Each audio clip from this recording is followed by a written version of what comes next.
تو ہیں جن کے دم پر، جن کے غم پر پروردگار عالم نے ساری چیزوں کو وجود بخشا۔ علی، فاطمہ، حسن، حسین، یہی میرے نبی کے قرابت دار ہیں، انہی کی قرابت، انہی کی محبت، انہی کی محبت، انہی کی الفت، انہی سے پیار کرنے کا حکم پروردگار عالم فرما رہا ہے، اور انہی سے پیار کا مطالبہ رب کر رہا ہے۔ اور میرے سرکار فرماتے ہیں اگر میں تم سے کچھ مانگ رہا ہوں تو میرے اہل بیت کی محبت ہے، محبت ہے، ان کی الفت ہے، ان کا عشق ہے، ان سے پیار ہے۔ صحابہ نے عرض کرتے ہیں یا رسول اللہ من قرابتی کا ہاؤلاء الذی وجبت علینا مودتہ، اے اللہ کے رسول آپ کے قریبی کون ہیں، قرابت دار کون ہیں، رشتہ دار کون ہیں، آپ کے عزیز کون ہیں، آپ کے سب سے پیارے کون ہیں جن کی محبت، جن کی مودت ہم سب پر واجب قرار دی گئی ہے؟ تو میرے سرکار نے فرمایا وہ حسن ہے، حسین ہے، علی ہے، فاطمہ۔ اور نجران کے پادریوں سے جب مباہلے کی بات چلی تو انہی کا جو نفوس قدسیہ کو لے کر میرے سرکار درود پاک پڑھی اللہم صلی اللہ علیہ وسلم، اور انشاءاللہ بیٹھے رہیں گے۔ ہم ان کوفیوں کی طریقے سے نہیں کہ پہلے تو بیعت کیا امام مسلم کے ہاتھ پر، جنہیں بھیجا تھا میرے آقا امام حسین نے کوفہ والوں کے حالات کے معلوم کرنے، کہے مسلم جاؤ کوفے کے حالات جیسے ہو ویسے خط لکھ کر مجھے آگاہ کرنا۔ اللہ اکبر۔ حضرت امام مسلم بن عقیل رضی اللہ تعالیٰ اپنے دو شہزادوں کو اپنے ساتھ لیے کوفہ پہنچے تھے، اور جب پہنچے تھے اور کیوں پہنچے تھے، کوفے والوں نے یہی بار بار اصرار کیا تھا کہ ہمارا کوئی امام نہیں، یزید فاسق ہے، فاجر ہے، ملعون ہے، ہم اس کی بیعت نہیں کرتے، اس لیے اے نواسہ رسول آپ سے بڑھ کر ہمارے درمیان میں کوئی عظمت والا نہیں، کوئی عزت والا نہیں، کوئی رفعت والا نہیں، کوئی بلندی والا نہیں، آپ اتنے رسول ہیں، آپ کوفے تشریف لے آئے، ہم سب آپ کے ساتھ ہیں، جہاں تن من دھن ہر اعتبار سے آپ کا ہم ساتھ دیں گے، ہم یزید کی بیعت نہیں کریں گے۔ اس طریقے سے خطوط پر خطوط بھیجا ان کوفیوں نے۔ آخری خطوط جس پر حضرت امام حسین نے مسلم بن عقیل کو کوفے کے لیے روانہ کیا تھا، اس میں لکھا تھا کہ اے حسین ہم نے آپ کو خطوط پر خطوط بھیجے، آپ کا کوئی جواب مثبت میں نہ آیا، آخری خط لکھ رہا ہوں، مجبور ہو کر اگر ہمیں یزید کی بیعت کرنی پڑی، اے نواسہ رسول کل میدان محشر میں حضور کی بارگاہ میں پیش کر دوں گا اور کہہ دوں گا یا رسول اللہ ہم نے آپ کے نواسے حسین کو خط پر خط لکھ کر کے بھیجا، ان پر جان مال سب قربان کرنے کا ہم نے وعدہ کیا، لیکن یا رسول اللہ آپ کے نواسے حسین ہمارے درمیان تشریف نہیں لے آئے، تو اس لیے اے ابن رسول، اے امام حسین اگر آپ تشریف نہیں لے آتے تو کل آپ کی سرزنش، آپ کی شکایت آقا کی بارگاہ میں پیش کر دی جائے گی۔ امام حسین رضی اللہ تعالیٰ نے مجبور ہو کر حضرت مسلم بن عقیل کو بھیجا تھا، پہنچے تھے، 40,000 کوفیوں نے حضرت امام مسلم بن عقیل کے ہاتھ پر امام حسین کی بیعت کیا تھا، لیکن جب ابن زیاد پہنچ گیا کوفہ اور اس نے دباؤ ڈالا تو تاریخ بیان کرتی ہے کہ مغرب کی نماز پڑھنے کے لیے حضرت امام مسلم کوفہ کے جامع مسجد میں تشریف لے گئے تھے تو سارے کوفی حضرت امام حسین کے ساتھ تھے. مغرب کی اذان ہوئی, کوفی حضرت مسلم کے ساتھ تھے, اور جب نماز کی باری آتی ہے حضرت امام مسلم مصلی امامت پر کھڑے ہوئے, اللہ اکبر آپ نے کہا, نیت کو باندھ لیا, اور جب آپ نے رکوع کیا, سجدہ کیا, اور جب سلام پھیرنے کا وقت آیا تو کیا دیکھتے ہیں کہ گھر کے جتنے کوفی تھے نماز مغرب سے فرار ہو کر کے نظر آئے. تنے تنہا حضرت امام مسلم کوفے کی اس جامع مسجد میں, اور آپ کی دونوں شہزادے بچی تھی. تو حضرات ہم بھاگنے والوں میں سے نہیں ہیں, اور الحمدللہ نائٹ گئی, آپ موجود رہے. یقیناً آپ سچے اور پکے سنی صحیح العقیدہ امام حسین رضی اللہ تعالیٰ عنہ کے چاہنے والے. اللہ کی اس محبت کو سلامت رکھے, اور یہی رہے بلکہ کل بروز قیامت امام حسین رضی اللہ تعالیٰ عنہ کا سایہ ہم سب کو نصیب ہو جائے, اور ہم سب امام حسین کے ساتھ جنت الفردوس میں داخل ہو گئے. اس لیے کہ جنتی جوانوں کے سردار امام حسین اور عورتوں کی سردار حضرت فاطمہ زہرا رضی اللہ عنہا. میں بیان کر رہا تھا نجران جب مباہلے کی بات آئی اور وہاں کے پادریوں سے جب میرے آقا کا مباہلہ ہوا تو میرے آقا نے انہی نفوس قدسیہ کو لیا تھا, اور میرے آقا صلی اللہ علیہ وسلم نے فرمایا این الحسن, حسن کہاں ہے؟ لبیک نانا جان, جدہ ہو نانا جان, حاضر ہو. میرے آقا نے فرمایا حسن میرے ہاتھ کی انگلی کو داہنی انگلی کے ہاتھ دائیں ہاتھ کی انگلی کو پکڑ لو. این الحسین, حسین کہاں ہے؟ لبیک یا رسول اللہ, جدہ ہو نانا جان, حاضر. حسین میرے ہاتھ کی بائیں انگلی کو پکڑ لو. این علی, علی کہاں ہے؟ لبیک یا رسول اللہ. این الفاطمہ, فاطمہ کہاں ہو؟ ابا حضور حاضر ہوں. لبیک یا رسول اللہ, لبیک. اللہ اکبر. میرے آقا صلی اللہ تعالی علیہ وسلم نے حضرت حسن کو اپنے ہاتھ کی داہنی انگلی کو پکڑایا تھا, حضرت امام حسین کو اپنے بائیں ہاتھ کی انگلی کو پکڑایا تھا, اور فاطمہ سے فرمایا تھا کہ فاطمہ تم میرے پیچھے ہو جاؤ, اور فرمایا تھا علی تم فاطمہ کے پیچھے ہو جاؤ. اس طریقے سے یہ چاروں نفوس قدسیہ پنجتن پاک مصطفیٰ کو لے کر سب کے سب چلے جا رہے ہیں. میرے آقا صلی اللہ علیہ وسلم نے ترتیب دیا تو کتنی عالی شان ترتیب دیا, اور جب قافلہ چلا تو آگے نبی کے پیچھے فاطمہ, فاطمہ کے پیچھے علی. اللہ اکبر. نبی کے قدم پر حضرت فاطمہ کا قدم, فاطمہ کے قدم پر حضرت علی کا قدم. پوچھتا ہوں یا رسول اللہ, ایسی ترتیب جو آپ نے بنائی آخر کس بنیاد پر بنائی؟ فرمان مصطفیٰ ہوتا ہے, اس لیے بنائی کہ صحرا تھا, ریتیلا میدان تھا. قدم اگر فاطمہ کے ریتیلے میدان پر پاتے اور علی کا قدم فاطمہ کے قدم نہ پڑتا تو جب ریگستانی مسافر گزرتے تو اس چیز کا اندازہ لگاتے کہ اس راستے سے کوئی خاتون کا کسی خاتون کا گزر ہوا ہے, کسی عورت کا گزر ہوا ہے. اس لیے فاطمہ کے نشانے قدم کو مٹانے کے لیے علی کو فاطمہ کے پیچھے رکھا. سبحان اللہ. ورنہ رب کا فرمان ہوتا ہے الرجال قوامون علی النساء, مرد عورتوں کا حاکم ہے. مرد کو آگے ہونا چاہیے, عورت کو مرد کے پیچھے ہونا چاہیے. لیکن اللہ کے رسول نے فاطمہ کو آگے کر دیا عورت کو, اور ان کے شوہر کو ان کے پیچھے کر دیا. اس لیے کر دیا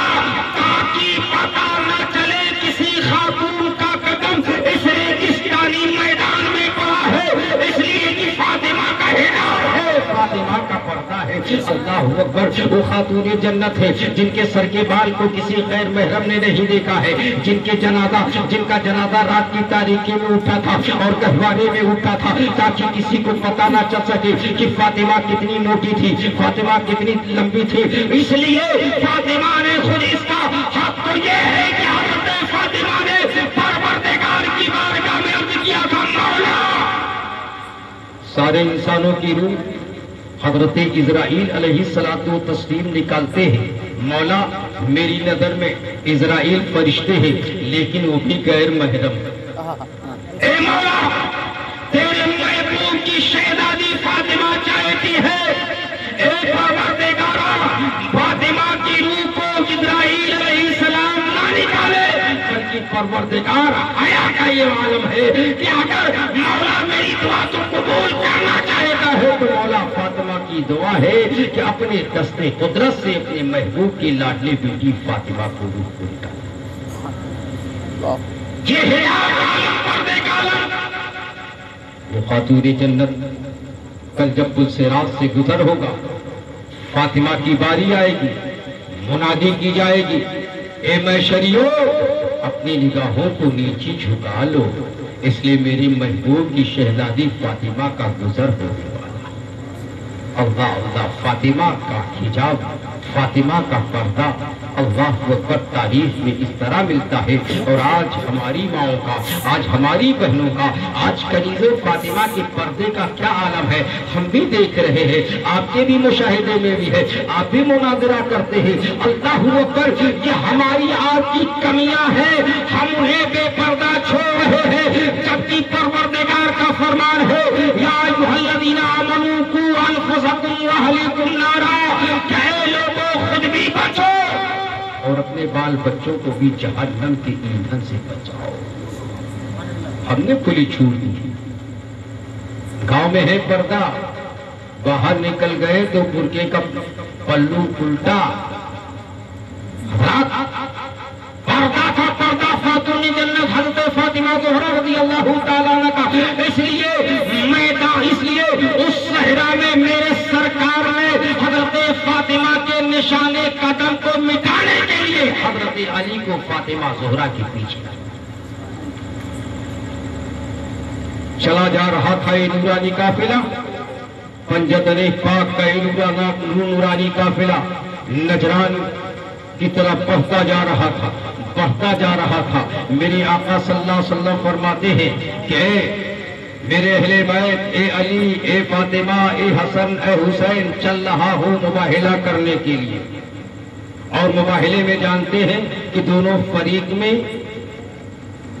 بد دعائیں ہوتی ہیں، جو سچا ہوتا ہے وہ سلامت رہتا ہے، جو باطل رہتا ہے وہ بھسم ہو جاتا ہے، نیست و نابود ہو جاتا ہے۔ میرے سرکار فرماتے ہیں چل رہا ہوں نجران کے پادریوں سے مباہلہ کرنے کے لیے، جب میں دعا کروں گا تو تم لوگ آمین کہہ دینا، دعا کروں گا آمین کہہ دینا۔ تاریخ گواہ ہے، میرے آقا تعلیم دیتے چلے جا رہے ہیں، پیغام سناتے چلے جا رہے ہیں، اور قریب تھا کہ جب نجران کے پادریوں کی نظر اس نورانی قافلے پر پڑی تو نجران کا سب سے بڑا جو اسقف پادری تھا وہ پکار اٹھتا ہے کہ اے نجران کے یہودیوں سن لو، میں ایسا نورانی قافلہ دیکھ رہا ہوں، اگر نبی دعا کر دیں گے اور قافلہ آمین کہہ دے گا تو تم نیست و نابود کر دیے جاؤ گے، برباد کر دیے جاؤ گے، تباہ کر دیے جاؤ گے۔ اس لیے ہم چاہتے ہیں کہ ان سے مباہلہ نہ کرو۔ اللہ کی رسول صلی اللہ تعالیٰ علیہ وسلم خدا کی بارگاہ میں جب ان لوگوں نے مباہلہ نہ کیا اور جزیہ دینے پر تیار ہو گئے، بات طے ہو گئی، تو پروردگار کی بارگاہ میں میرے آقا اپنے دونوں ہاتھ کو اٹھا کر رب کی بارگاہ میں عرض کرتے ہیں، مولا ہؤلاء اہل بیتی، مولا میرے اہل بیت ہیں، میں ان سے محبت کرتا ہوں، مولا تو بھی ان سے محبت کر، میں ان سے محبت کرتا ہوں، تم بھی ان سے محبت فرما۔ تاریخ گواہ ہے، وہ حسین ہے جن کی عظمتوں پر ساری دنیا کی عظمتیں قربان ہے، وہ حسین ہے، ان کے بچپنے کا عالم ہے، اور بچپنے زمانے کے عالم میں مدینے میں ہے، اور میرے سرکار اور صحابہ کرام علی مرتضیٰ رضی اللہ تعالیٰ کسی جنگ میں تشریف لے جا چکے ہیں، اور مدینے کا ایک صالح نام کا یہودی حضرت امام حسین رضی اللہ تعالیٰ کو بچہ حسین سمجھ کر، خوبصورت سمجھ کر، اسی لیے تو سرکار اعلیٰ حضرت فرماتے ہیں کہ یا رسول اللہ تیری نسل پاک میں ہے بچہ بچہ نور کا، تو ہے اے نور تیرا سب گھرانہ نورانی بچہ، خوبصورت بچہ، حسین بچہ تصور کیا، اور حضرت امام حسین کو اپنے گود میں لیا، گود میں لینے کے بعد امام حسین کو اٹھایا، اٹھانے کے بعد صالح اپنے گھر گیا، اور جب گھر گیا تو حضرت امام حسین کو اپنے گھر کے اندر چھپا دیا تاکہ کسی چیز کو پتہ نہ چل سکے کہ نواسہ رسول ہمارے گھر میں موجود ہے۔ ظاہر سی بات، آپ بھی کوئی چیز پاتے ہو، آج کل تو موبائل کی چوری بہت تیزی کے ساتھ چل رہی ہے، سم نکال کر پھینک دیا، موبائل کچھ دنوں کے لیے گھر کے اندر چھپا دیا، پتہ نہیں چلتا، دوڑے دوڑے اپنی بھائی آئے، مولانا صاحب تعویذ بنا دیجیے، کہاں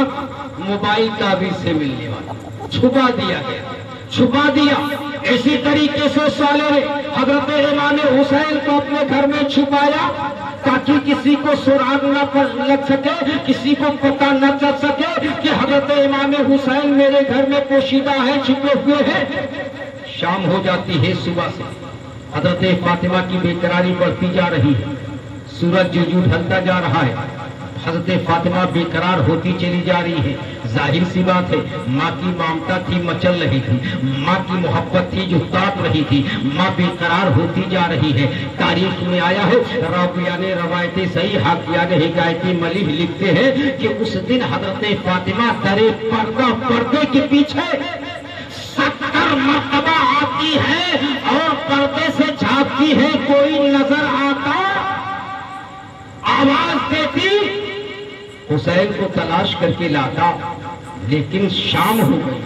حضرت فاطمہ زہرا رضی اللہ تعالیٰ کو کوئی نہ ملا تو اس کو بھیجتی، آخر کار حضرت فاطمہ رضی اللہ تعالیٰ عنہا حضرت امام حسن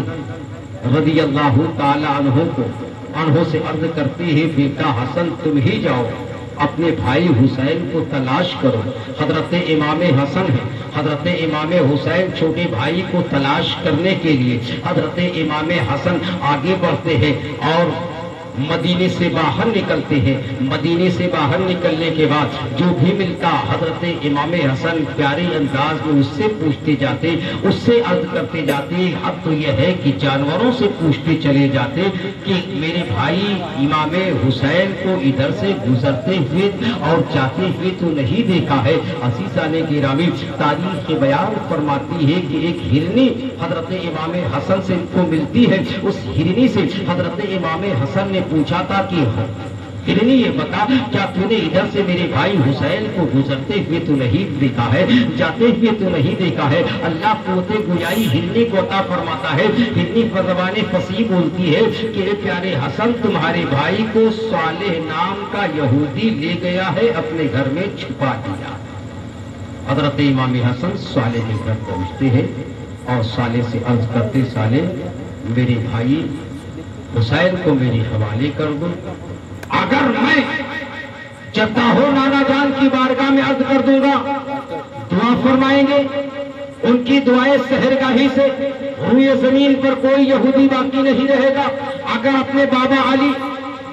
رضی اللہ تعالیٰ عنہ سے فریاد کر دوں گا، بتا دوں گا، تو ان کے ذوالفقار حیدری کی بار برداشت نہ کر پاؤ گے، کوئی یہودی روئے زمین پر باقی نہیں رہے گا۔ اور سن لو، اگر اپنے مادر مشرقہ خاتون جنت سے اگر کہہ دیا، او خاتون جنت ہمیشہ شہزادوں کے لیے اگر خدا کی بارگاہ میں مچل جائے اور عید کے لیے نئے جوڑے کے لیے تو رب العالمین جبریل کو بھیج کر کے شہزادوں کے لیے جوڑے کا انتظام۔